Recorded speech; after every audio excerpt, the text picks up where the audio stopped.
Hello बच्चों, नमस्कार। मैं हूं नारायण पटेल। कल हमने इसमें आपको बताया था कि राष्ट्रीय आय एवं योग्यता आधारित छात्रवृत्ति परीक्षा, जिसमें शैक्षिक योग्यता परीक्षण यानी सेट का जो पेपर होता है, जिसमें साइंस के 35 प्रश्न होते हैं, जिसमें एक चैप्टर ऐसा जिसमें से प्रतिवर्ष एक प्रश्न आता है। उस चैप्टर का नाम है विज्ञान एवं प्रौद्योगिकी। उससे हमने जो आपके 15 साल में क्वेश्चन आए थे वो मैंने कराए थे। कुछ नए क्वेश्चन और हैं जिन्हें आप पढ़ करके अपनी सफलता को अर्जित कर सकते हैं। तो आइए फटाफट शुरू कर लेते हैं।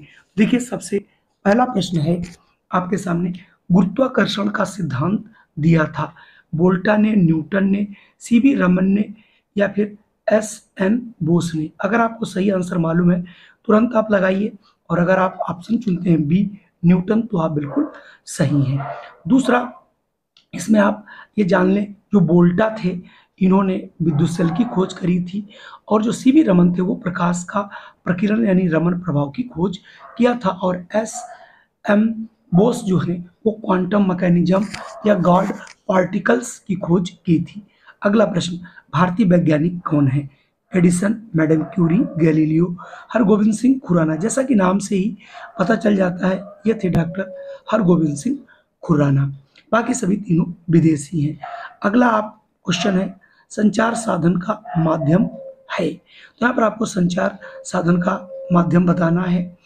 इंटरनेट, पत्र, कबूतर, इनमें से कोई नहीं। तो संचार का जो आधुनिक की बात करी जा रही है तो वो हो जाएगा बच्चों इंटरनेट, यानी ऑप्शन ए वाला यहाँ से सही होगा। अगर चौथा प्रश्न की बात करूं, सूचना और संचार प्रौद्योगिकी आईसीटी का आरंभ कब हुआ?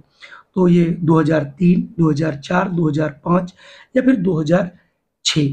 तो चौथे में अगर आपने पढ़ा होगा, ये आईसीटी का जो प्रयोग है वो 2004 से प्रारंभ हुआ है। अगला प्रश्न आपके सामने है, वैज्ञानिक विधि का चरण नहीं है, यानी इसमें कौन सा ऐसा चरण है जो वैज्ञानिक विधि का चरण नहीं है?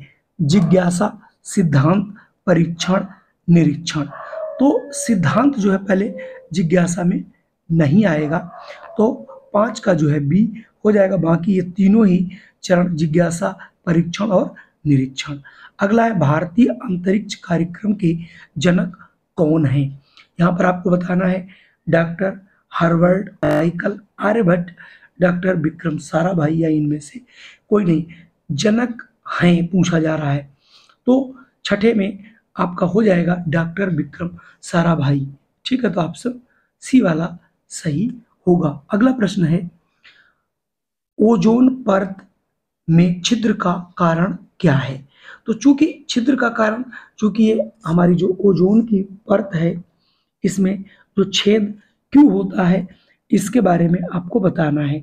ध्वनि प्रदूषण से तो वहां कोई लेना देना नहीं, जल प्रदूषण भी नहीं है, तो केवल है कौन सा? वायु प्रदूषण। ओजोन की परत में अगर छेद होगा तो वहां से अल्ट्रावायलेट रेस हमारे ऊपर आएंगे जो कि स्किन कैंसर पैदा करती हैं। चलिए बढ़ते हैं अगले प्रश्न पर। अगला है, मस्तिष्क जांच की मशीन कौन सी है? एक्सरे, स्कैनर, अल्ट्रासाउंड या इनमें से कोई नहीं। और अगर आपने पढ़ा होगा स्कैनर तो आपका आंसर बिल्कुल सही है। अगला प्रश्न है, मृदा प्रदूषण से कम होती है क्या? यानी मृदा अगर प्रदूषण हो रहा है तो उससे क्या फर्क पड़ता है? मृदा का, उर्वरा शक्ति का, खनिज का या इनमें से कोई नहीं। तो अगर मृदा प्रदूषण होगा तो वहाँ की उर्वरा शक्ति नष्ट हो जाती है और उत्पादन भी कम होगा। अगला है, ऊर्जा का नवीनकरणीय स्रोत कौन सा है? नवीनकरणीय स्रोत से आपका अर्थ जिन्हें हम पुनः भी प्रयोग कर सकते हैं। तो यहाँ पर सौर ऊर्जा के अलावा बाकी सब परंपरागत स्रोत हैं। पेट्रोल है, डीजल है, एलपीजी है, जिन्हें एक बार हम प्रयोग करने के बाद दोबारा इन्हें पैदा नहीं कर सकते। चलिए बढ़ते हैं अगले प्रश्न पर। अगला प्रश्न है, टेलीफोन लाइन की सहायता से जुड़ा नेटवर्क क्या कहलाता है? कंप्यूटर, स्मार्टफोन, इंटरनेट या फिर इनमें से कोई नहीं। तो यहाँ पर अगर आपने बिल्कुल सही आंसर, आप सभी लोग कुछ न कुछ जरूर जानते होंगे, इसका आंसर जल्दी से आप लोग कमेंट कीजिए। और अगर आपका आंसर है यहाँ पर इंटरनेट तो आप बिल्कुल सही हैं। यहाँ से इंटरनेट को आप टिक कर लीजिएगा। दैनिक जीवन में उपयोगी है, केवल प्रौद्योगिकी, केवल विज्ञान, विज्ञान और प्रौद्योगिकी दोनों, या फिर इनमें से कोई नहीं। इसका सही जवाब होगा विज्ञान और प्रौद्योगिकी दोनों। अगला प्रश्न है, सीड ड्रिल का प्रयोग किया जाता है। जो आपका सीड ड्रिल है ये क्या है? बीज बोने में, उन्नत किस्म के बीज छांटने में, या फिर फसल काटने पे में, या फिर इनमें से कोई नहीं। तो सीड ड्रिल का प्रयोग बीज बोने के लिए किया जाता है। तो यहाँ से ऑप्शन ए आपका हो जाएगा। अगला है, पाई का मान ज्ञात करने वाले गणितज्ञ कौन है? आर्यभट्ट, श्रीधराचार्य, महावीर और शकुंतला देवी। तो जो पाई का आविष्कार है, पाई का जो मान ज्ञात किया था, वो तो ज्ञात किया था आर्यभट्ट ने। लेकिन अगर आप इन सब के बारे में थोड़ी थोड़ी अगर जानकारी आप रखेंगे तो आपके लिए काफ़ी, आज आर्यभट्ट के बारे में पूछा गया, कल श्रीधराचार्य के बारे में पूछा जाएगा, महावीर, शकुंतला देवी। तो मैं बता देता हूँ, तो जो श्रीधराचार्य हैं ये द्विघात जो समीकरण है, जिसको हम लोग A X square plus B X, A X square plus ये B X plus C equal to 0, इसको ये हल किए थे और इसका फार्मूला भी दिए थे। अगला है महावीर। जो महावीर है ये बीजगणित और ज्यामिति के विषय में योगदान अपना दिया है। अगली है शकुंतला देवी। ये तीव्र गणना करने के लिए, विशेष योगदान के लिए जानी जाती है। कंप्यूटर से भी तेज इनका कैलकुलेशन रहता है। अगला प्रश्न है, पेंसिलिन की खोज करने वाले वैज्ञानिक कौन है? Madam Curie, Edison, Alexander Fleming, या फिर इनमें से कोई नहीं।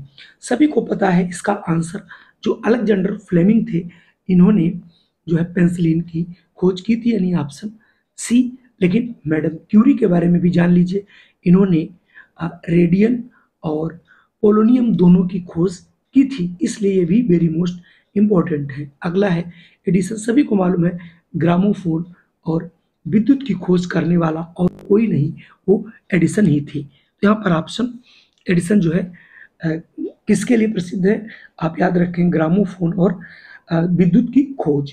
अगला है, इसरो का मुख्यालय कहाँ है?